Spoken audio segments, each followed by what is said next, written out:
进前迄个风台杜苏芮，伊的暴风圈加过南台湾，高雄的路树是倒一堆。环保局清洁队的人员无用视察，市长陈其迈特别炸包啊去探班。也毋过做风台的当下，高雄市警察局17个分局的员警嘛冒险救灾，伫个大风大雨当中清路树、处理车祸等等。都有基层的员警伫个面册来破文章，讲清洁员有包啊通食。因惨要报这个加班费都袂使，实在是真惋惜。市长陈其迈听到了，伊讲伊会发文予人事行政总处，希望员警风台天出勤超时，会当用加班来认定。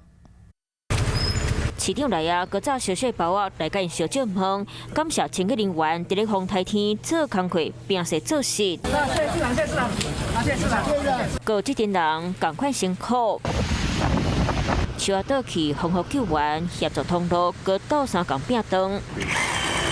多数的风台扫南台湾，当时的风雨真好，高雄市真侪路树啊拢去沙甲倒去。市警局17个分局警察冒险救灾，看到清洁队员有饱通食，有的人就感觉心酸酸。都有基层的警察伫咧南面册社群铺文，讲加班费刚好伫咧7月27、28这2天下晝8点到暗时12点会当申报。不过28号暗时12点到记顿工下晝啊，同款风雨真好，嘛是有警察辛苦执行勤务，还讲若无小小包通食，加班费嘛无。都有人伫咧老的所在直接点名市长陈其迈嘛来做出回应。风雨那么大的天气出勤，它的风险其实跟其他的局处是一样，所以我们也驱文人事行政总处，假如能够认列加班的话，我们市政府会全力来照顾我们警察同仁的权利。虽然警校人员的加班费拢相关的规定规范，但今摆徛出来要斗相共争取，互风台来时会当好好照顾咱辛苦执勤的警察。